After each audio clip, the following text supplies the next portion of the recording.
So you've got a Wi-Fi dongle and you're wondering, can I connect this thing to my TV? The answer is yes, but it depends on what kind of dongle and TV you have. Let's break it down.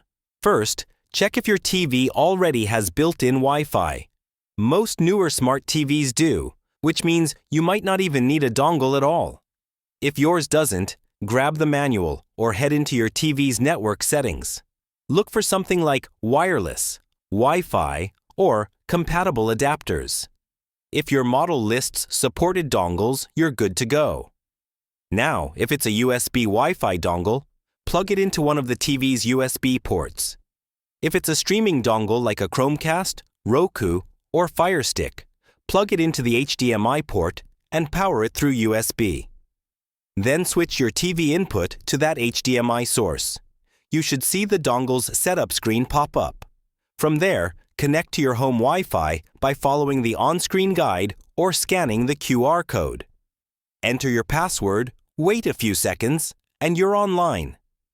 If the USB dongle isn't recognized, don't panic. Some TVs need specific drivers. In that case, a streaming dongle is your best bet. And that's it. You're connected and ready to stream. If this helped you out, don't forget to like and subscribe for more quick tech tips.